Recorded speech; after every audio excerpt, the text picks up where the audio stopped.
Yes people, good morning, good afternoon, good evening to all of you. कैसे सब लोग? Hope so आप सब लोग बहुत बढ़िया रहेंगे। मैं बता दूं, मैं भी बहुत अच्छा हूं।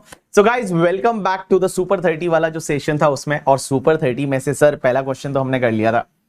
पहले क्वेश्चन करने में ही सर 2 घंटा लग गया था हमको, बट बहुत ही बढ़िया क्वेश्चन था। आपको मजा आया होगा पहला क्वेश्चन देख के। आपको तो पहला क्वेश्चन हमने ऑलरेडी कर लिया था। पहले क्वेश्चन में एक चीज ध्यान रखना, I have assume that AMT जो है वो नहीं लग रहा है, तो इग्नोर एएमटी करके, वैसा मैंने आपको बताया था कि जस्ट आप अज्यूम करना कि इग्नोर एएमटी। एक और चीज ध्यान रखना, इसमें है ना, आपने जब किसी को पेमेंट किया, टीडीएस नहीं काटा तो खर्चा डिसअलाउड हुआ था। अब आप बोलोगे सर ये तो बंदा इंडिविजुअल है, और इंडिविजुअल को टीडीएस तभी काटना पड़ता है जब लास्ट ईयर का टर्नओवर 1 करोड़ से ज्यादा है या ग्रॉस रिसीट 50 लाख से ज्यादा है। तो इस क्वेश्चन में एक ये अजम्पशन रहेगा कि लास्ट ईयर का turnover is more then 1 crore. तो एक अजम्पशन लिख लो यहां पे कि assume last year turnover is more then 1 crore. ये आपका एक अजम्पशन रहेगा। चलिए, सो ये तो बात हो गई क्वेश्चन नंबर 1 की। अब सर एक बात बताओ, बाकी वाले क्वेश्चन कहां है? तो मैं आपको क्या करने वाला हूं पता है, मैंने आपको एक फाइल शेयर किया है। एंड गाइस, अगर आप ये वाला फाइल देखोगे ना, आपको बहुत सारे क्वेश्चन मैंने आपको यहां पे दे दिए हैं। बहुत सारे क्वेश्चन ऐसे हैं जो मैंने आपको यहां पे दे दिए हैं। आप अगर देखोगे तो चलिए मैं आपको बताता हूं कहां पे दे रखे हैं सर बहुत सारे क्वेश्चन। तो सबसे पहली चीज तो मैं आपको बता दूं, ये वाली जो फाइल है ना, एक मैंने छोटी सी फाइल ये और डाली है, दैट इज सुपर 30 जैन 2025 के लिए जो क्वेश्चन है उनके सॉल्यूशन कहां मिलेंगे। तो गाइस, ये वाला जो फाइल है ना, यह आपको मिलेगा मेरे टेलीग्राम ग्रुप पे। और टेलीग्राम ग्रुप का नाम है सीए भंवर बुराना, वेरीफाइड चैनल है, 1.5 लाख से ज्यादा फॉलोअर है उसमें। तो वो वाला ज्वाइन कर लो फटाफट। और वो वाला ज्वाइन करेंगे तो वहां पे ये फाइल मिलेगा। अब एक बात समझना, मैंने बहुत सारे क्वेश्चन ऑलरेडी अपलोडेड है यूट्यूब पे, तो मैं वापस से रिपीट करूंगा, कोई मतलब है नहीं। तो मैंने क्या किया है, वहां पे लिंक डाल रखा है। तो ये पहला वाला लिंक है, ये तो क्वेश्चन नंबर 1 का जो अपन ने लास्ट लेक्चर किया था वही वाला है। उसके बाद जो ये तुम्हारा क्वेश्चन नंबर 10 है, 10, 12, 32, 15, 13, 33, 3, 4, 25, 2, ये सबका लिंक है। वो ये वाला एक लिंक है जिसमें मैंने सब क्वेश्चन बता रखे हैं। एंड आपको वो क्वेश्चन का सॉल्यूशन देखने के लिए ऐसा पूरा वीडियो देखने की जरूरत नहीं, मैंने यहां पे वीडियो का टैगिंग भी कर रखा है। क्या आप एक काम करो, आपको अगर क्वेश्चन नंबर 10 का सॉल्यूशन देखना है तो आप 12.22 से लेकर 27.02 तक देखो, आपका क्वेश्चन नंबर 10 हो जाएगा। आपको क्वेश्चन नंबर 4 का देखना है तो इसी लिंक पे जाके, सेम लिंक कंटिन्यू हो रहा है, यहां से लेके यहां तक देख लो, आपका काम बन जाएगा। उसके बाद क्वेश्चन नंबर 23 का सॉल्यूशन इस पे डाल रखा है, क्वेश्चन नंबर 28 का सॉल्यूशन इस पे डाल रखा है, 27 का सॉल्यूशन यहां पे डाल रखा है। एंड गाइस, कुछ क्वेश्चन तो ऐसे हैं जो एकदम ही इजी है, जो आप खुद ही कर सकते हैं। जैसे क्वेश्चन नंबर 5 है, 11 है, 26 है, वो तो आप इजीली कर सकते हैं क्योंकि एकदम सिंपल से क्वेश्चन और ऐसे क्लास में हमने कर रखे हैं। और क्वेश्चन नंबर 16, 17, 18, 19, 21, 22, 24 ये मैं ऑलरेडी क्लास में करा चुका था। आइदर ये कैपिटल गेन के क्वेश्चन है, स्लम सेल वगैरह वाले, तो वो तो मैं ऑलरेडी क्लास में आपको करा रखा था, वही मैंने एज इट इज क्वेश्चन यहां पे ले रखे हैं, तो वो आप ऑलरेडी कर लोगे। और गाइस, ये वाले कुछ क्वेश्चन ऐसे हैं जो मेरे को आपको आज कराने हैं, तो मैं क्या करूंगा आज के लेक्चर में, ये वाले जो कुछ क्वेश्चन है जो मैं आपको फटाफट रिवाइज करा दूंगा। आपने ऑलरेडी रिवीजन कर रखा होगा, मैं आपको फटाफट आपके दिमाग में चीजें डाल दूंगा। तो इसका वीडियो आज मैं डालने वाला हूं। तो ये वाला जो वीडियो रहेगा जिसमें ये वाले कुछ क्वेश्चन है जो मैं आपके साथ में डिस्कस करने वाला हूं, इसमें से भी 2 क्वेश्चन तो ऐसे जो मैं ऑलरेडी पहले करा चुका हूं, बट तो भी मैं आपको बता दूंगा कहां करा चुका हूं, कैसे करा चुका हूं। तो मैं क्या करने वाला हूं, ये वीडियो में ये वाले जो क्वेश्चन है वो अपन डिस्कस करने वाले हैं। 6, 7, 8, 9, 14, 20, 29 एंड 30 वाले क्वेश्चन है, ये हम इस वाले वीडियो में डिस्कस करने वाले हैं करके, ठीक है। तो चलिए स्टार्ट करते हैं क्वेश्चन नंबर 6 से। तो भाई साहब 6, 7, 8, 9 ये तो तुम्हारे सीधे सीक्वेंस वाले क्वेश्चन है। तो अपन एक काम करते हैं, चलते हैं सीधा क्वेश्चन नंबर आपका 6 पे। So let's start with the question number 6। Question number 6 पे आ जाइए सब लोग। एंड क्वेश्चन नंबर जो 6 है आपका, that question number 6 is related to mister Naveen. और इस क्वेश्चन में पीजीबीपी कवर हुआ है, प्रिजम्पटिव बेसिस टैक्सेशन है वो कवर हुआ है। तो चलिए स्टार्ट करते हैं। मिस्टर नवीन एज 40 ईयर्स का है, is engaged in the manufacturing business. भाई का मैन्युफैक्चरिंग बिजनेस है। He follow the mercantile system of accounting, The detail pertaining to his business for the year ended 31st March 2024, इसके business से related आपको detail दे रखी है। सबसे पहले इस साल में इसका कैपिटल रिसिट है वो 1.2 करोड़ है। इसका टर्नओवर जो है वो 2.8 करोड़ है, business turnover. Amount received in cash out of the turnover, तो टर्नओवर में से 8 लाख का टर्नओवर इसको कैश में मिला है, बाकी वाला अदर मोड से मिला होगा। Amount received in cash out of the capital receipt में से उसको 2 लाख रुपीज है वो कैश में मिला है। Amount received through the account pay check, NEFT or other prescribed mode before the due date of return filing out of the turnover 2.5 crore का पैसा ऐसा है जो अकाउंट पे cheque, account payee demand draft या any mode of electronic clearing system से मिला है up to the due date of return filing. इसका इस साल में टोटल पेमेंट है वो 1.60 है और उसमें से कैश पेमेंट है वो 9 लाख का है और इसका net profit as per the books of accounts है वो 10,50,000 है। आपको देख क्या रखा है, An analysis of the profit and loss for the year ended 31st March 2024 revealed the following information. Salary include wages 15,000 per month, each paid to one security guard and two housekeeping staff in the cash. So guys single day में single person को 10,000 से ज्यादा का cash में payment किया तो वो disallowed हो जाएगा। तो एक बात बताओ, यहां पे 15,000 रुपीज का सैलरी है तो 15,000 मल्टीप्लाई बाय 3 लोगों को पे कर रहे हैं, that is 1 security guard and 2 housekeeper. And guys पूरे 12 मंथ तक आप कैश में पे कर रहे हैं तो मैं बताऊं 15,000 multiply by 3 multiply by 12 it's comes to the 5,40,000 है। ये 5,40,000 आपका डिसअलाउड हो जाएगा due to the section 40A subsection 3 की वजह से। आगे क्या दे रखा है, other admin expenses include 70,000 paid in cash but payment in the day is less than 8,000। Oh guys, so यहां 70,000 का एडमिन एक्सपेंसेस है जो कैश में किया है, लेकिन सिंगल डे में सिंगल पर्सन को किसी को 8,000 से ज्यादा का कैश में पेमेंट नहीं किया तो मैं बोलो ये अलाउ हो जाएगा। इसमें कोई दिक्कत नहीं क्योंकि आपका डिसअलाउड कब होता है, जब सिंगल डे में सिंगल पर्सन को 10,000 से ज्यादा का आप कैश में पेमेंट करते हैं। तो उसके बाद interest charges include interest payable on the loan to Mr. Kamal of 70,000 which TDS has not been deducted. Loan was taken for the business purpose. अब आपने लोन लिया था और लोन लिया था कमल से और कमल को इंटरेस्ट पे किया 70,000 का, तो देखो 5,000 से ज्यादा का इंटरेस्ट पे करते हैं किसी को तो आपको टीडीएस काटना पड़ता है अंडर सेक्शन 194A में एट द रेट 10% की रेट से। यहां पे टीडीएस आपने नहीं काटा तो पीजीबीपी की एक सेक्शन होती है 40 clause A sub clause 1A, वो क्या बोलता है 30% आपका खर्चा डिसअलाउड हो जाएगा। तो 30% आपका खर्चा डिसअलाउड हो जाएगा। तो आप एक काम करिए 70,000 का multiply by 30% it's comes to the 21,000। तो गाइस 21,000 का एक्सपेंडिचर आपका क्या हो जाएगा, डिसअलाउड हो जाएगा। चलिए अब आगे क्या दे रखा है, on the basis of the above fact इस आपको एमसीक्यू के आंसर देने हैं। 5 एमसीक्यू दे रखे हैं। सबसे पहला, Is Mr. Naveen eligible to declare income on presumptive basis under the provision of Income Tax Act 1961 for the assessment year 24-25? आपसे सबसे पहले ये पूछा है कि क्या ये presumptive basis taxation ले सकता है या नहीं ले सकता, that you have to answer। एक बात बताओ, जब आप बिजनेस कर रहे हो तो बिजनेस के केस में आपका presumptive basis taxation 44AD लगता है जिसमें आपको 6% या 8% आपको पीजीबीपी का इनकम बताना पड़ता है। लेकिन गाइस ये सेक्शन का बेनिफिट आपको तभी मिलता है जब आप ये सेक्शन का बेनिफिट आपको तभी मिलता है जब आपका turnover with in the limit of the 2 crore होना चाहिए। लेकिन अगर आपको याद रहेगा उसमें एक पॉइंट ये था कि टर्नओवर 2 करोड़ की जगह 3 करोड़ देखेंगे अगर आपको कैश में टर्नओवर रियलाइज हुआ है इन द प्रीवियस ईयर, वो with in the limit of the 5% है। मींस आपका जो टर्नओवर रियलाइज हुआ है with in the in the previous year with in the cash that is with in the 5% of the total turnover, तो वहां 3 करोड़ का limit लग जाएगा। तो एक बात बताओ, यहां पे आपका बिजनेस का टर्नओवर 2.8 करोड़ है, लेकिन आपको यह देखना है कि टर्नओवर प्रीवियस ईयर में कैश में रिसीव्ड कितना हुआ है। वो अगर 5% से ज्यादा है तो फिर आपको 2 करोड़ का ही लिमिट रहेगा, लेकिन अगर वो with in the limit of the 5% है तो आपको 3 करोड़ का लिमिट रहेगा। तो मुझे बताइए यहां पे 2 करोड़ 80 लाख का मल्टीप्लाई बाय 5% करोगे it's comes to the 14 lakh और आपको कैश में टर्नओवर रिसीव्ड हुआ है वो 8 लाख की है, तो मैं बताऊं with in the limit of 5% है, तो यहां पे आपको जो बेनिफिट है वो 3 करोड़ का मिलेगा। तो क्वेश्चन यहां पे ये आता है कि क्या ये प्रिजम्पटिव बेसिस टैक्सेशन ले सकता है? बिल्कुल ले सकता है, बिल्कुल ले सकता है करके, ठीक है, बिल्कुल ले सकता है। क्योंकि आप देखिए इसमें से क्या लिखा हुआ है, नो तो है ही नहीं, यस है, but since aggregate cash received during the year do not exceed 5% of total amount received, नहीं, टर्नओवर रिसीव्ड होना चाहिए 5% से कम।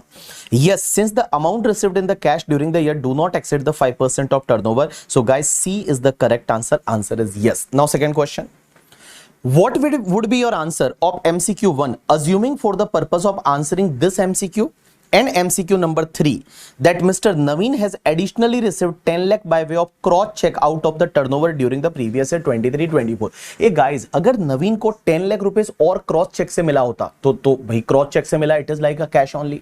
तो मुझे एक बात बताओ, इसका कैश में कितना मिल जाता? 8 लाख एंड 10 लाख, आपका 18 लाख हो जाता। तो अब आप एक काम करो, 18 लाख रुपीस डिवाइड बाय आपका टर्नओवर टोटल कितना है? 2.8 crore. So divide by 2 crore 80 lakh multiply by 100, it's comes to the 6.42%। और 6.42% आया, मतलब 5% से ज्यादा कैश में रिसीव हुआ है टर्नओवर। तो 3 करोड़ का लिमिट नहीं मिलेगा, 2 करोड़ का ही लिमिट मिलेगा। तो 2 करोड़ का लिमिट मिलेगा, तो उस पर्टिकुलर केस में इसको प्रिजम्पटिव टैक्सेशन का बेनिफिट नहीं मिलेगा। तो देखिए क्या दे रखा है, no since turnover of Naveen exceed the threshold limit of 2 crore. सही है ये sentence. No since the aggregate cash receipt, नहीं, उसके लिए आपको 2 करोड़ 3 करोड़ के लिए एग्रीगेट टोटल का नहीं देखते, टर्नओवर का देखते हैं कैश कितना है। No as such payment, no as such the payment, sorry पहले बी पॉइंट पढ़ते हैं। No since the aggregate cash receipt during the year exceed 5% of turnover. Yes, this is correct. And guys, no since turnover of Naveen exceed the threshold limit of 2 crore, that is also correct. No as cash payment during the year नहीं देखा जाता करके, ठीक है। तो एक बात बताओ, इसका सही आंसर आपका ए भी सही है, बी भी सही है, तो आपको डी में आंसर दे रखा है, दैट इज द आपका ए एंड बी है। That is due to this particular 2 reason. एक तो 2 करोड़ से ज्यादा का टर्नओवर है एंड जो कैश में रिसीव्ड हुआ है टर्नओवर वो 5% से ज्यादा है, तो यहां पे बेटा आपको बेनिफिट नहीं मिलेगा। उसके बाद क्या दे रखा है, देखिए अगला question. Is Mr. Naveen required to get his books of accounts audited during the previous year 23-24? Guys, अगर एक बात बताओ, उसका कैश रिसिव्ड जो है वो cash receive 8 lakh plus 18 lakh का है। अब एक बात बताओ, क्या उसको ऑडिट करानी पड़ेगी या नहीं? तो ऑडिट के लिए अगर आपको याद रहेगा तो हमने सेक्शन पढ़ी हुई है 44AB, एंड 44AB क्या बोलती है पता है? क्या ऑडिट कब करानी पड़ती है? बिजनेस के केस में ऑडिट करानी पड़ेगी। आपका टर्नओवर 1 करोड़ से ज्यादा है, तो 1 करोड़ से ज्यादा तो है ही है, लेकिन उसमें 1 करोड़ की जगह आपकी लिमिट 10 करोड़ हो जाएगी अगर 2 कंडीशन सेटिस्फाइड हुई। तो कौन कौन सी 2 कंडीशन? एक तो इस साल की टोटल रिसिट में कैश का receipt with in the limit of 5% होना चाहिए। टोटल रिसिट, टर्नओवर नहीं, टोटल रिसिट। टोटल रिसिट में कैश का receipt with in the limit of 5% होना चाहिए एंड टोटल पेमेंट्स में कैश का payment with in the limit of 5% होना चाहिए। अगर ये दोनों कंडीशन सेटिस्फाइड हुई तो बेटा ऑडिट नहीं करानी जब तक कि आपका टर्नओवर 10 करोड़ है। तो देखते हैं पहले 10 करोड़ का लिमिट रहेगा या 1 करोड़ का लिमिट रहेगा। तो एक बात बताओ, आपके टोटल रिसिट कितनी है? तो एक तो आपकी रिसिट में 1.2 करोड़ है और एक आपका 2.8 करोड़ है, तो it's comes to the 4 crore. So 4 crore में अब देखो कैश वाला कौन कौन सा है? एक तो ये 8 लाख है, एक तुम्हारा ये 2 लाख है, एंड थर्ड एमसीक्यू के लिए उन्होंने बोला 10 लाख रुपीस और कैश में मिल रहा है। सो एक बात बताओ, 8 लाख 2 लाख, सो 8 लाख प्लस 2 लाख प्लस उसने कितना 10 लाख रुपीज ऑल्सो कैश में, तो 20 लाख रुपीज हुआ। डिवाइड बाय अगर आप करोगे that is 4 crore multiply by 100, so it's a 5% with in the limit of 5%। तो चलो आपकी टोटल रिसिट में कैश की receipt with in the limit of 5% है। अब आप देखो टोटल पेमेंट में कैश का पेमेंट कितना है, तो टोटल पेमेंट आपका 1.6 करोड़ है, उसमें कैश का पेमेंट 9 लाख है, तो 9 lakh rupees divide bye 1.6 crore multiply by 100, it's 5.625। तो ये तो 5% से ज्यादा हो गया, तो आपका टर्नओवर का लिमिट 1 करोड़ रहेगा for the purpose of the like audit. तो यहां पे आपको ऑडिट करानी पड़ेगी। जी हां, यहां पे आपको ऑडिट करानी पड़ेगी। तो देखिए क्या दे रखा है, पहले का नो तो है ही नहीं, यस ऑडिट करानी पड़ेगी। Yes since the amount received in cash during the year exceed 5, नहीं ये सही नहीं है। Yes since the cash payment during the year exceed the 5% of the aggregate payment. So guys I can say that here C is your correct answer. C आपका correct answer है। Next part क्या बोला हुआ है, What is the amount of profit and gain of business and profession chargeable to tax in hands of Naveen as per the books of accounts? Guys, books of accounts के हिसाब से उसका कितना income आएगा? तो एक बात बताओ, बुक्स ऑफ अकाउंट्स के हिसाब से एक तो आप ये ले लीजिए 10.5 लाख ले लीजिए, एक तो आप 10.5 लाख ले लीजिए और जो डिसअलाउड होता है वो ऐड कर दीजिए। तो डिसअलाउड क्या क्या है, और एक तो 5,40,000 और एक 21,000 का डिसअलाउड है।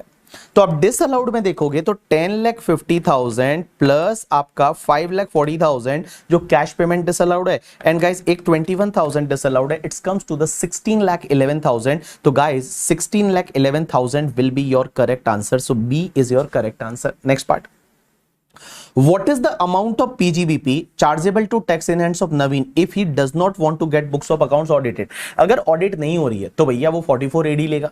और 44 एडी लेने के लिए बेटा टर्नओवर का लिमिट है वो 3 करोड़ तक हो जाएगा, क्योंकि वो कैश का पेमेंट है, वो सिर्फ 8 लाख ही है, that is with in the limit of 5%। अब एक बात बताओ, इसका टोटल टर्नओवर 2.8 करोड़ है, बट रिटर्न फाइलिंग की ड्यू डेट तक उसको 2.5 करोड़ है। वो अकाउंट पे ही check, account payee demand draft, any mode of any electronic clearing system से मिल चुका है। तो मुझे एक बात बताइए, यहां पे आपका 2.8 करोड़ जो है टर्नओवर, उसमें से आपका 2.5 करोड़ है, उस पे तो आपको 6% की रेट से पीजीबीपी लेना पड़ेगा। एंड गाइस जो 0.3 करोड़ है उस पे आपको 8% की रेट से पीजीबीपी लेना पड़ेगा। तो 2 crore 50 lakh multiply by 6%, it's comes to the 15 lakh rupees. And guys 30 lakh rupees multiply by आपका 8%, it's comes to the 2.4 lakh rupees. तो आपका टोटल कितना हो जाएगा, यहां पे टोटल हो जाएगा आपका दैट इज 17.4, सो 17,40,000 इतना आपका पीजीबीपी का इनकम आ जाएगा। सो A is the correct answer. तो यहां पे आप देखेंगे पहले का आंसर आपका जो है that is the CDCBA। So CDCBA is a correct answer. Let's start with the second question. Question number 7। Question number 7 क्या बोलता है, सागर LLP is a LLP unit set up in the special economic zone in the financial year 1819। So देखो guys, कभी भी SEZ unit का question आता है तो पहले आपको देखने का ये कौन सा ईयर है। तो 1819 में चालू हुआ था, तो भैया 1819 तो 18, 19, 20 1, 2 and 3, this is the 6th year. तो 6th ईयर है, तो आपको ध्यान रखने का, अगर डिडक्शन 10AA का मिलेगा तो आपको 50% डिडक्शन मिलेगा on your export profit.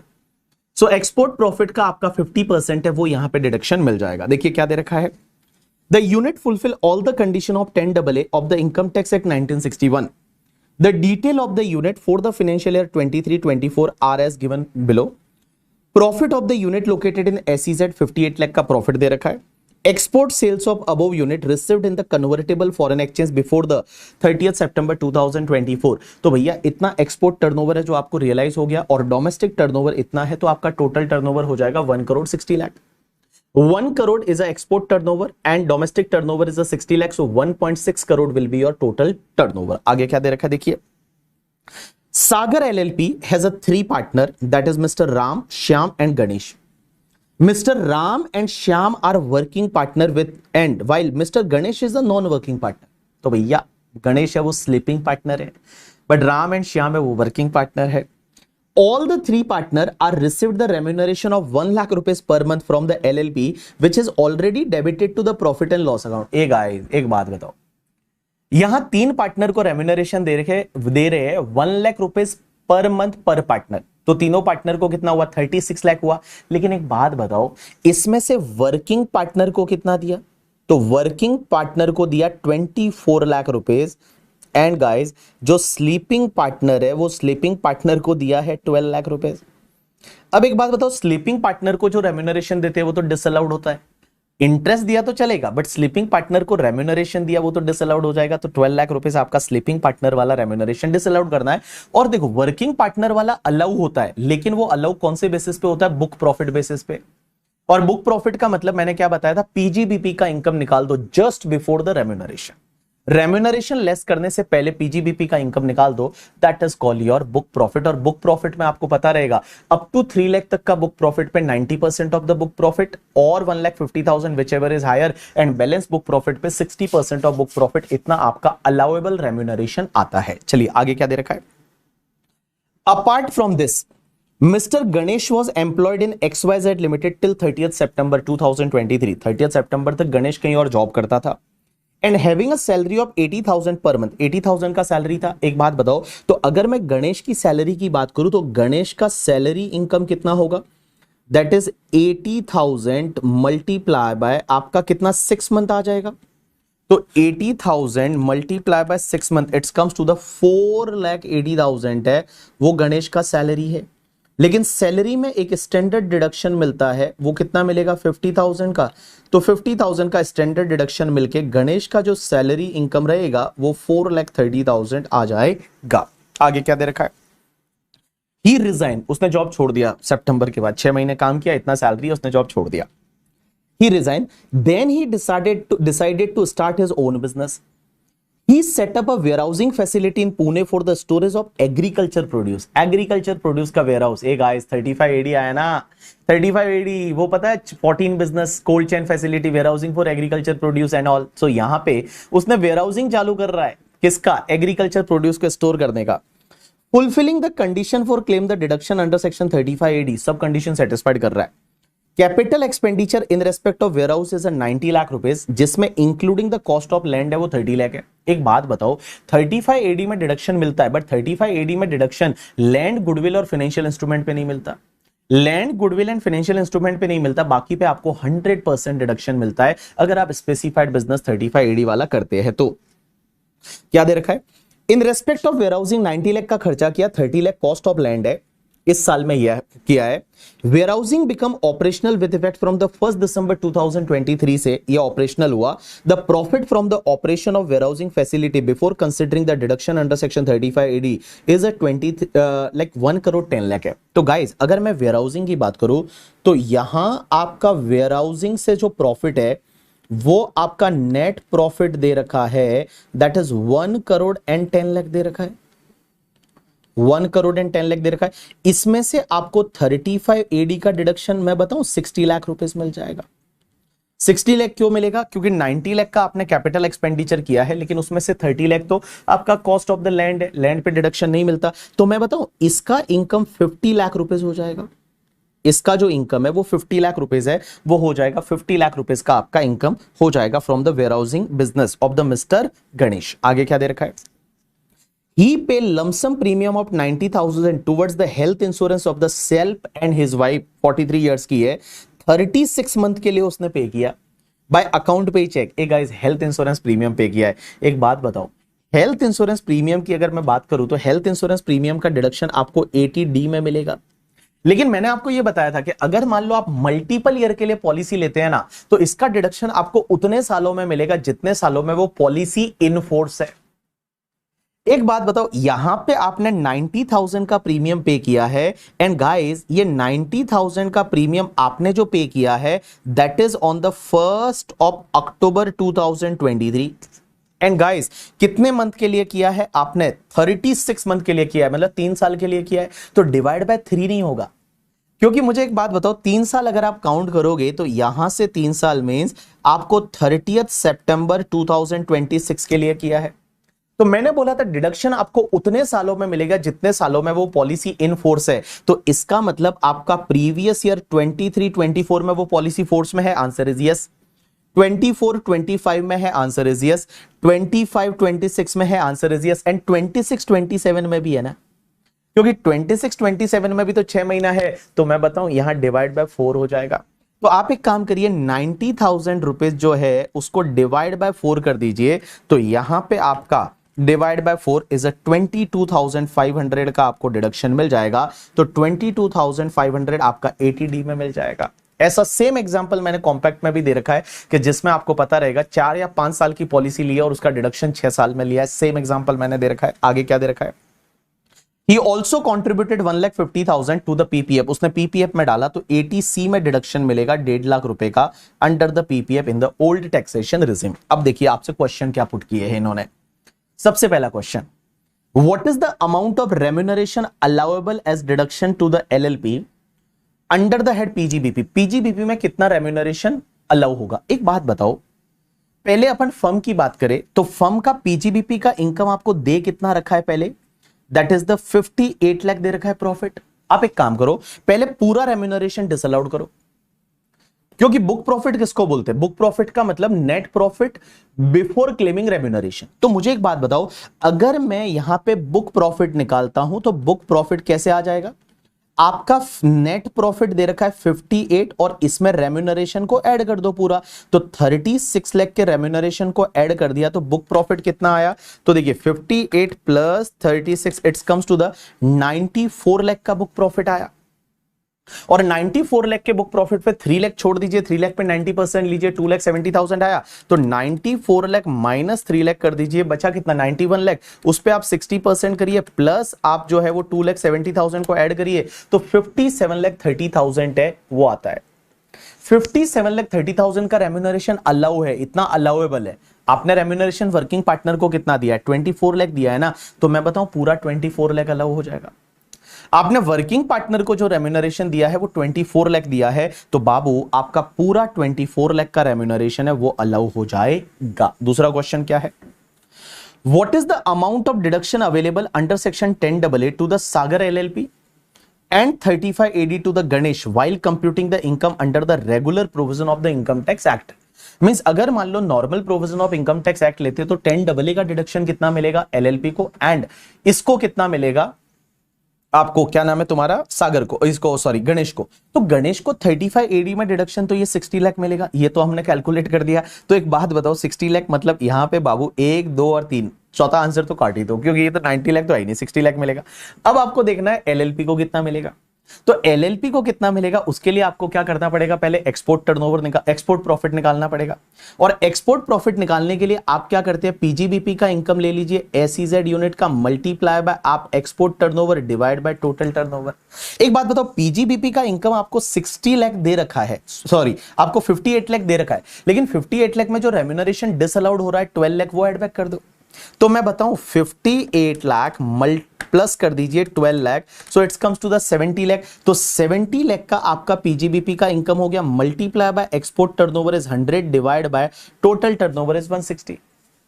Export turnover is 100 divide by total turnover is 160। तो यहां पे आपका 70 lakh multiply by 100 divide by 160, it's comes to the 4375 आया। और इसका 50% डिडक्शन मिलेगा, क्योंकि छठवां साल है, 6th ईयर है, तो उसका 50% of export profit it's comes to the 21,87,500। इतने का आपको डिडक्शन मिल जाएगा, 21,87,500 इतने का डिडक्शन आपको मिल जाएगा। So B is the correct answer. उसके बाद क्या दे रखा है next, What is the total income of Ganesh under the regular provision. अगर नॉर्मल प्रोविजन फॉलो करते हैं तो गणेश की इनकम कितनी होगी। तो एक बात बताओ, नॉर्मल प्रोविजन फॉलो करते हैं तो गणेश की एक तो सैलरी की इनकम 430 है, तो आप ले लीजिए 4,30,000 प्लस आपका 50 लाख है वो वेयर हाउस का इनकम है, तो प्लस कर दीजिए 50 लाख का, तो कितना हुआ 5430 माइनस डिडक्शन ये 2 लेस कर दीजिए, तो माइनस 22,500 और minus 1,50,000, it's comes to the 52,57,500। So 52,57,500 is a correct answer. ये उसके रेगुलर प्रोविजन के हिसाब से टोटल इनकम होगी।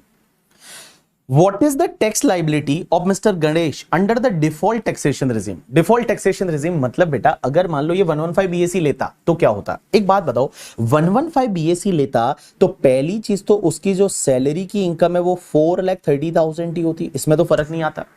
लेकिन मुझे एक बात बताओ, PGBP में जो वेयर हाउस का इनकम है, वेयर हाउस का इनकम, वो वेयर हाउस जो है उसका 1,10,00,000 रुपया इनकम है, 1,10 लाख इज इनकम। लेकिन गाइज उसके सामने एक बात बताओ, 35 AD का डिडक्शन नहीं मिलता। जब डिफॉल्ट टैक्सेशन रेजिम 115 BAC में जाते हो तो आपको ऑब्वियसली यहां पे आपको 30%, सॉरी वो जो आपका डिडक्शन है 35 AD का वो नहीं मिलेगा। तो 35 AD का डिडक्शन नहीं मिलेगा, लेकिन डेप्रीशिएशन तो दे दो बाबू, डेप्रीशिएशन तो दे दो, तो डेप्रीशिएशन मिलेगा। और डेप्रीशिएशन कैसे मिलेगा, जो वेयर हाउस आपका है वो वेयर हाउस आपका 60 लाख का है, तो warehouse is a building, और बिल्डिंग पे डेप्रीशिएशन की रेट 10% होती है, लेकिन यहां put to use less than 180 days है। क्योंकि आपने जो बिजनेस चालू किया है वो बिजनेस चालू तो आपने दिसंबर में किया है, तो put to use less than 180 days है। तो आप क्या करेंगे, हाफ रेट से मतलब 5% की रेट से डेप्रीशिएशन लेंगे, तो आपका 3 लाख रुपीस का डेप्रीशिएशन होगा। तो एक बात बताओ, वेयर हाउस की इनकम में से सिर्फ आपका डेप्रीशिएशन लेस होगा 3 लाख रुपीस। सो 3 लाख रुपीस का आपका डेप्रीशिएशन लेस कर दीजिए, तो आपका 1,07,00,000 आ जाएगा, 1,07,00,000 आ जाएगा। अब आपको डिडक्शन वगैरह तो कुछ नहीं मिलेंगे, तो डिडक्शन वगैरह आपको कुछ भी नहीं मिलेंगे करके, ठीक है। तो आपकी टोटल इनकम कितनी हो जाएगी, तो देखिए 1,07,00,000 plus 4,30,000, it's comes to the आपका 1,113, इतना आपका इनकम हो जाएगा। 1,11,30,000 आपका इनकम हो जाएगा। अब एक बात बताओ, इस पे स्लैब रेट से टैक्स निकालो, नया स्लैब रेट 115 BAC वाला। तो 115 BAC के हिसाब से 15 लाख तक तो आपका स्लैब रेट चलेगा, तो 113 माइनस 15 लाख तक स्लैब रेट, उसके ऊपर बचेगा उस पर 30% प्लस प्लस प्लस प्लस आपका हो जाएगा यहां पे 1,50,000 सरचार्ज लगेगा 15% की रेट से और हेल्थ एंड एजुकेशन सेस 4% की रेट से। तो आप कैलकुलेट करोगे तो आपका सी इज द करेक्ट आंसर, 36,34,644 आ रहा है। और 644 ऑब्वियसली आप राउंडेड ऑफ करोगे तो 640 आ जाएगा। This is the correct answer. आपने कुछ नहीं किया, 1,11,30,000 पे न्यू स्लैब रेट से आपने टैक्स निकाला है, न्यू स्लैब रेट से आपने टैक्स निकाला है। डन। उसके बाद what is the tax liability rounded off to Mr. Ganesh if he opted out from default taxation regime? अगर वो डिफॉल्ट टैक्सेशन रिजीम नहीं लेता है, मतलब वो नॉर्मल प्रोविजन से जाता है, तो उसका टैक्स कितना आएगा? तो एक बात बताओ, उसका इनकम कितना था? नेट टैक्सेबल इनकम अभी ऊपर तो अपन ने निकाला था 52,57,500 था। अब एक बात बताओ, नेट टैक्सेबल इनकम पे आप एक काम करो, स्लैब रेट से टैक्स निकाल दो पहले, तो नॉर्मल स्लैब रेट से। तो नॉर्मल स्लैब रेट से टैक्स निकाला 52,57,500 माइनस 10 लाख पे और उसके ऊपर 30% plus 1,12,500 plus 10% surcharge plus 4% health and education cess. तो ये तो तुम्हारा आ गया 15,89,874। अब जैसे ये देखा, शायद आप जाके इसको क्लिक कर दो, गलत है, ऐसा नहीं करना है। एक बात बताऊं, अगर आपको याद रहेगा, मैंने आपको बताया था कि अगर ये 5 डिडक्शन आप लेते हो ना, तो ध्यान रखना एएमटी लगेगा। एएमटी का मतलब होता है अल्टरनेट मिनिमम टैक्स। कौन कौन से डिडक्शन? या तो 10AA लेते हो, या 35AD लेते हो, या फिर 80JJAA, या फिर 80 QQB RRB लेते हो। तो 80 QQB, 80 RRB, 80JJAA, 10AA और 35AD, अगर आप ये डिडक्शन एग्जेम्पशन का बेनिफिट लेते हो तो एएमटी लगेगा। यहां एएमटी लगाना पड़ेगा, चेक करना पड़ेगा एएमटी। अब एएमटी लगाने के लिए आपको क्या करना पड़ेगा? अगर आपको एएमटी लगाना है तो सबसे पहले आपको एडजस्टेड टोटल इनकम निकालना पड़ेगा। एडजस्टेड टोटल इनकम कैसे निकालोगे? सबसे पहले नेट टैक्सेबल इनकम से चालू करोगे, वो आपका 52,57,500। अब आप एक काम करो, इसमें आपने जो 35AD में डिडक्शन लिया है वो एड बैक कर दो। तो 35AD का डिडक्शन आप एड बैक कर दोगे, 60 लाख एड बैक कर दो, बट कम से कम डेप्रीशिएशन तो अलाउ होगा ना। तो माइनस कर दो डेप्रीशिएशन 3 लाख रुपए। तो अब देखो आपका एडजस्टेड टोटल इनकम कितना आ गया। तो adjusted total income is 52,57,500 plus आपका 60 लाख माइनस आपका 3 लाख। तो ये आ गया आपका 109,57,500। अब आप इस पे ले लीजिए 18.5% और 4% health and education cess add कर दीजिए। सरचार्ज भी लगेगा क्योंकि 1 करोड़ से ज्यादा है, तो 15% की रेट से आप सरचार्ज ऐड कर दीजिए। तो 18.5% प्लस 15% प्लस 4% करिए, कितना आता है? तो 18.5% is AMT rate plus 15% plus 4%, it's comes to 24,24,456। So 24,24,456 मतलब आपका 460 राउंडेड ऑफ हो जाएगा, नियरेस्ट रुपीज ऑफ द 10। तो B is the correct answer इस क्वेश्चन का। इतना इजी नहीं था, this is the not that easy question, but this question is very interesting. But ऐसा सिमिलर क्वेश्चन मैंने आपको करा रखा है जो डिस्क्रिप्टिव में था, और ये तुम्हारा एमसीक्यू में है करके, ठीक है। चलिए उसके बाद क्वेश्चन नंबर 8। क्वेश्चन नंबर 8 क्या बोलता है? Mister Rajesh is a working partner in the Sunflower Associates, a partnership firm. Rajesh has contributed 15 lakh as capital in the firm. तो राजेश ने 15 लाख रुपया कैपिटल दिया था फर्म में। Partnership did authorize payment of interest at the rate 13% and also payment of remuneration to partner at 20,000 per month. Whole the remuneration is allowable as deduction to the Sunflower Associates. एक बात बताओ, partnership firm partner को जब भी remuneration interest देती है, कितना allow होता है? जो डीड में लिखा है, बट इंटरेस्ट की एक लिमिट है कि 12% से ज्यादा अलाउ नहीं होता। 12% अलाउ होता है फर्म को, एंड रेम्यूनरेशन ये बोल रहे हैं पूरा ही अलाउ हो जाएगा। एक बात बताओ, यहां 12% अगर मैं बताऊं तो आपका 12% इंटरेस्ट कितना होगा? तो 15 lakh multiply by 12%, it's comes to the 1,80,000 का इंटरेस्ट है जो फर्म को अलाउ होगा। And guys, remuneration 20,000 per month. So 20,000 multiply by 12 month, it comes to the 2,40,000 का remuneration है जो फर्म को अलाउ है। And guys, एक बात बताओ, जितना फर्म को अलाउ होता है उतना का उतना पार्टनर के हाथ में टैक्सेबल होगा।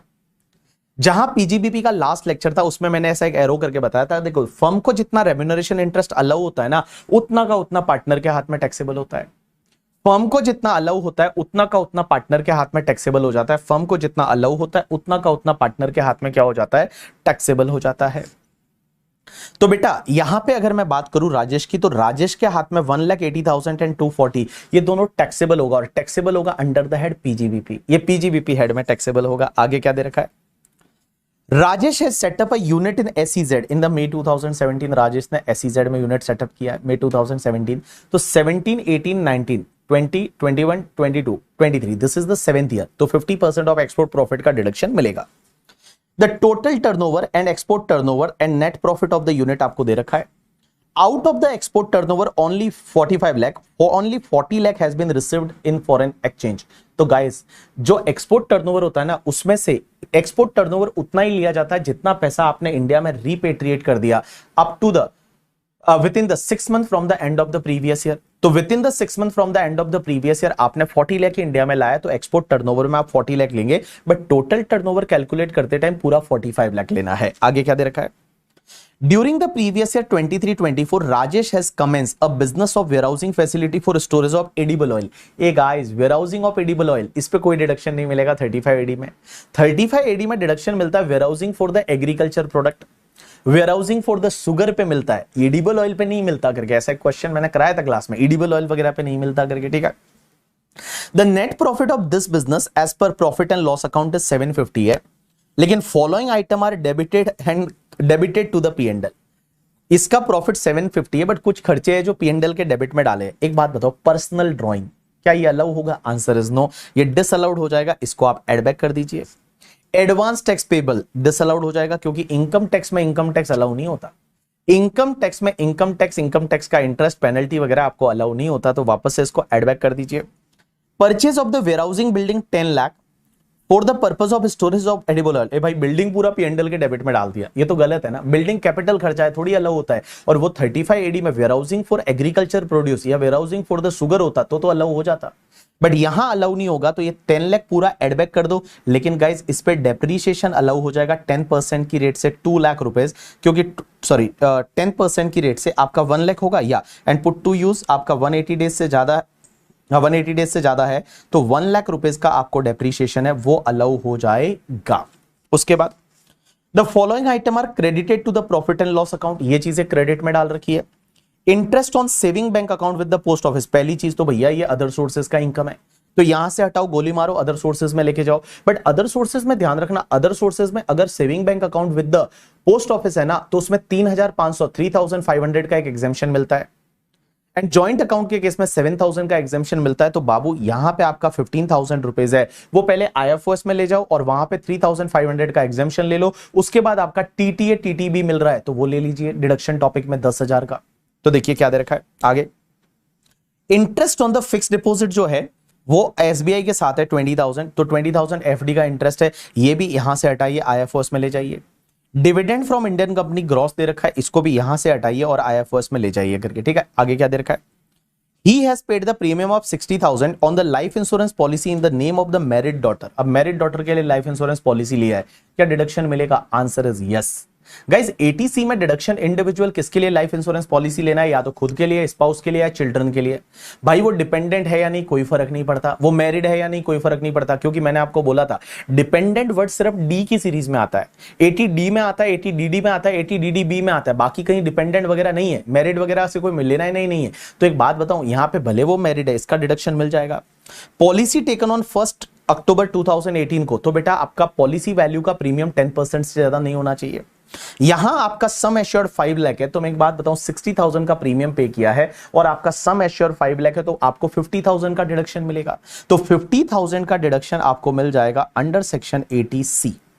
आपसे पूछा क्या है, compute the total income and tax payable of the Rajesh for the assessment year under the default tax regime and normal provision. तो पहले आप एक काम करिए, डिफॉल्ट टैक्स रिजिम से निकालिए, और उसके बाद में जो है वो आप नॉर्मल टैक्स रिजिम से निकालिए। तो डिफॉल्ट टैक्सेशन रिजिम में क्या होगा, एक तो 10AA का डिडक्शन यहां पे नहीं मिलेगा, एक तो ये 10AA का डिडक्शन आपको नहीं मिलेगा, दूसरी चीज आपको जो क्या बोलते हैं ये डिडक्शन 80C वाला ये आपको नहीं मिलेगा, बस बाकी तो क्या फर्क, 80 TTA नहीं मिलेगा करके, ठीक है। ये डिडक्शन आपको नहीं मिलेंगे, बट जब आप जो लेंगे, अगर मान लो ऑप्ट आउट करेंगे तो आपको वो मिल जाएगा। तो आप इसका सॉल्यूशन देख लीजिए, आपको इजीली समझ में आ जाएगा, तो आप आराम से इसका सॉल्यूशन है वो आप देख लीजिए करके, ठीक है।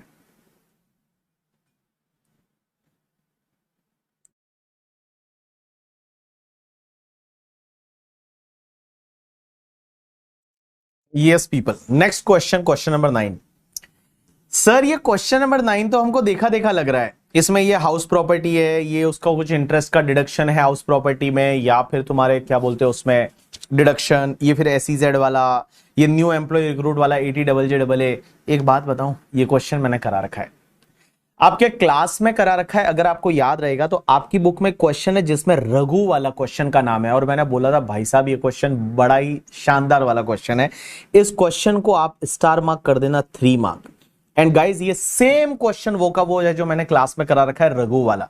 फर्क सिर्फ ये है कि मैंने क्वेश्चन कराते टाइम शायद आपको पहले मैंने कराया था नॉर्मल प्रोविजन से, फिर डिफॉल्ट टैक्सेशन रेजिम से, लेकिन अभी इंस्टीट्यूट क्या करती है, डिफॉल्ट टैक्सेशन रेजिम 115 BAC से पहले सॉल्व करती है। तो 115 BAC से पहले सॉल्व करती है, तो गाइज इसमें 115 BAC से पहले सॉल्व करना है बस, बाकी कोई फर्क नहीं है इस क्वेश्चन में। सेम वो का वो क्वेश्चन है रघु वाला, आपको याद रहेगा, आपकी क्लास बुक में रहेगा रघु वाला एक क्वेश्चन जो मैंने ये कराया था, सेम वो का वो क्वेश्चन है, बट आपको सॉल्यूशन ये वाला देख के जाना है, यहां से देख के जाना है, क्योंकि पहले आपको हमेशा जब एग्जामिनर क्वेश्चन पूछता है ना, तो पहले आपको डिफॉल्ट टैक्सेशन रेजिम 115 BAC के हिसाब से सॉल्व करना है, और उसके बाद में फिर आपको जो है वो नॉर्मल टैक्सेशन रेजिम या अदर जो क्या बोलते हैं अपन normal provision of the income tax है ऑप्ट आउट वाला, उससे आपको सॉल्व करना है। तो this is the same question, आप इसको देखेंगे आपको मजा आएगा। इसमें AMT भी है, इसमें आपका नॉर्मल टैक्सेशन रेजिम भी है, इसमें 115 BAC भी है, काफी सारी चीजें हैं।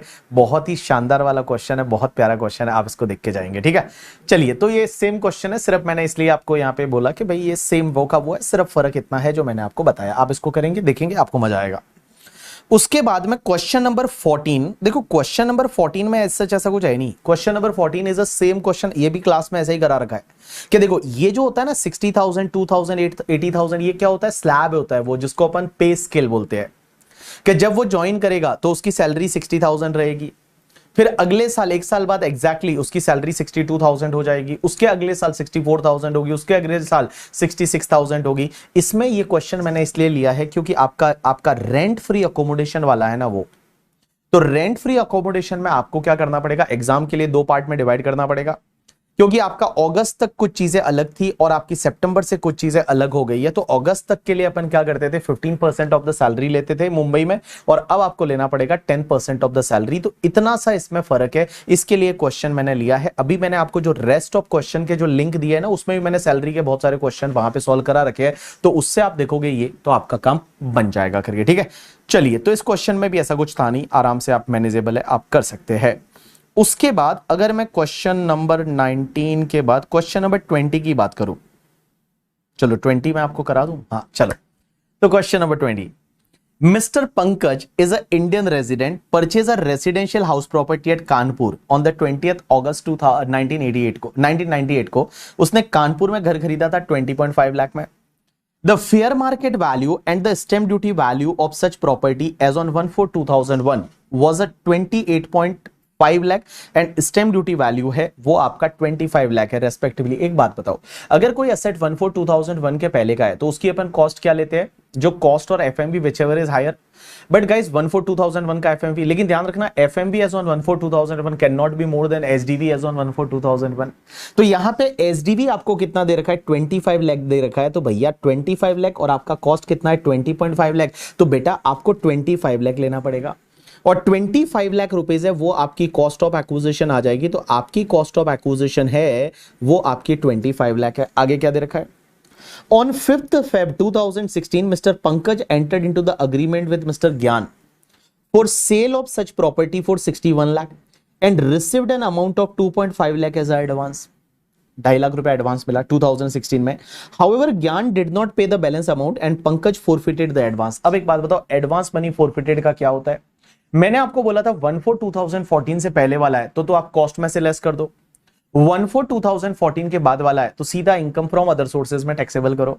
तो ये 1/4/2014 के बाद वाला है तो सीधा बेटा इसको इनकम फ्रॉम अदर सोर्सेज में टैक्सेबल कर दोगे अंडर सेक्शन 56(2)(9) और ये कब टैक्सेबल हो गया होगा, ऑलरेडी प्रीवियस ईयर 16-17 में हो गया होगा ना यार। जिस ईयर में आपने फोरफिट किया होगा उस ईयर में वो ऑलरेडी टैक्सेबल हो गया होगा in the previous year 15-16 sorry, तो 15-16 में ऑलरेडी हो गया होगा टैक्सेबल, तो अभी आपको कुछ करने की जरूरत ही नहीं है इसका। आगे क्या दे रखा है, ऑन 10 मई 2023 इस साल Mr. Pankaj sold the house property to Rohan for the 1.5 crore. When the stamp duty value of the property is 2 crore. Guys, आपने घर बेचा 1.5 करोड़ पर स्टैम्प ड्यूटी वैल्यू है वो 2 करोड़ है, तो आपको full value of consideration 2 crore लेना पड़ेगा। क्योंकि आप एक बात बताओ, फुल वैल्यू ऑफ कंसिडरेशन में यहां सेक्शन 50C लग जाएगी, और 50C बोलती है SDV is more than 110% of consideration, तो SDV will be treated as full value of consideration. तो बेटा यहां पे 1 करोड़ 50 लाख का अगर आप 110% करेंगे तो it's comes to the 165, 2 crore तो उससे ज्यादा है, तो फुल वैल्यू ऑफ कंसिडरेशन जो है वो आपको लेना है 2 करोड़ रुपीस। माइनस कर देंगे आप इंडेक्स कॉस्ट ऑफ एक्विजिशन। अब देखो कॉस्ट ऑफ एक्विजिशन आपका 25 लाख है, तो 25 lakh multiply by 348 divide by 100, तो आपका 25 lakh multiply by 348 divide by 100 it's comes to the 87 lakh rupees है। वो 87 लाख रुपीस आपका क्या आ जाएगा, index cost of acquisition minus 2 crore करेंगे तो आपका बेटा यहां 1 करोड़ 13 लाख का आपका लॉन्ग टर्म कैपिटल गेन है, वो आ जाएगा इस घर को बेचने से। आगे क्या दे रखा है, further he purchase the 2 residential house property in Delhi and Mumbai on the 57 lakh each on 28 September 2024 guys, and Pankaj has no other income during the previous year. एक बात बताओ बेटा, मैंने आपको क्या बोला हुआ है पता है क्या, आपका प्रीवियस ईयर कौन सा है, यहां प्रीवियस ईयर 23-24 है, पंकज की और कोई इनकम है ही नहीं, तो पंकज की सिर्फ कैपिटल गेन की इनकम है और कोई इनकम नहीं है, तो पंकज के केस में रिटर्न फाइलिंग का ड्यू डेट कब आएगा, 31 जुलाई 2024।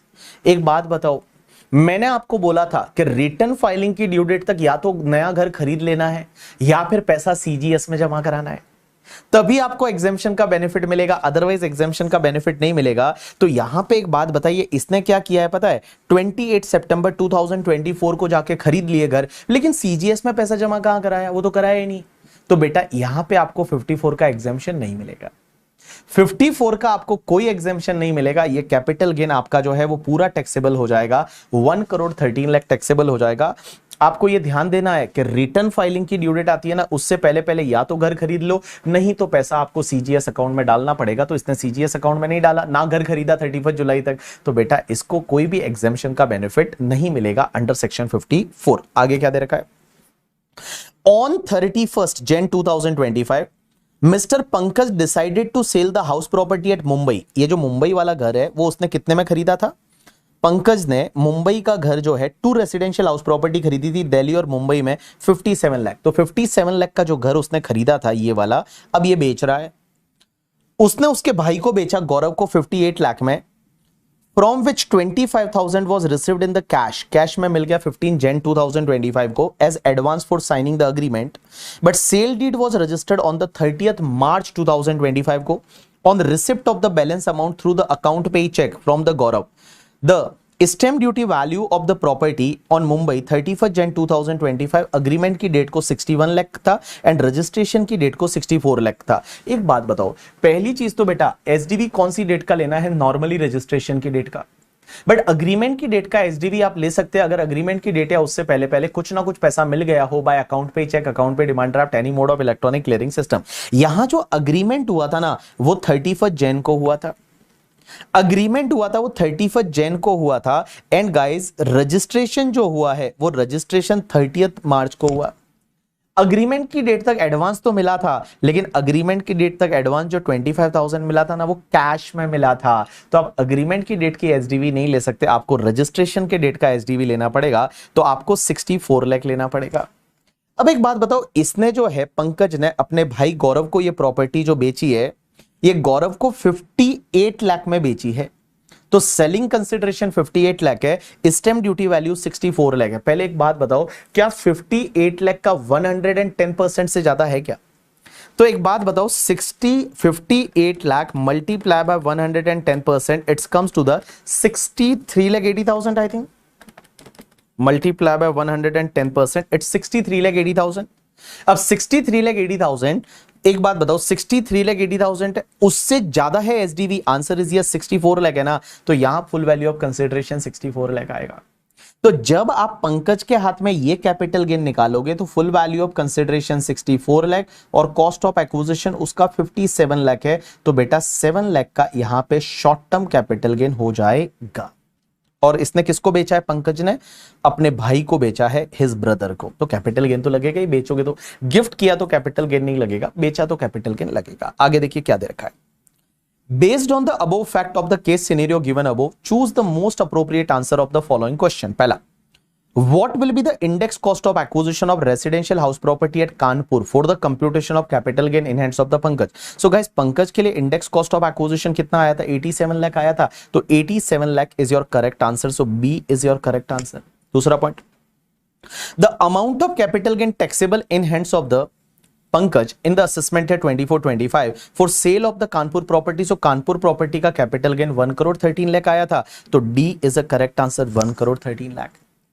Now the amount of capital gain taxable in hands of Mr. Pankaj in the assessment year 25-26 sale of the Mumbai property, तो मुंबई प्रॉपर्टी का बेचने से capital gain, short term capital gain 7 lakh rupees आया था, तो 7 lakh is a correct answer. The amount taxable in hands of the Gaurav, एक बात बताओ, गौरव मतलब उसका भाई, buyer.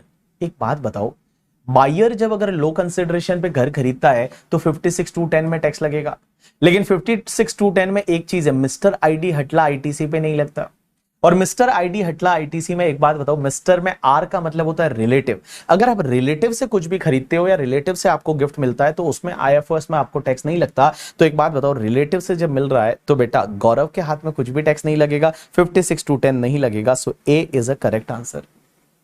And what shall be the tax credit available to the Pankaj with respect of sale of property at Kanpur during the previous year 23-24, assuming the tax was fully deducted by Rohan? एक बात बताओ, रोहन को बेचा था किसने?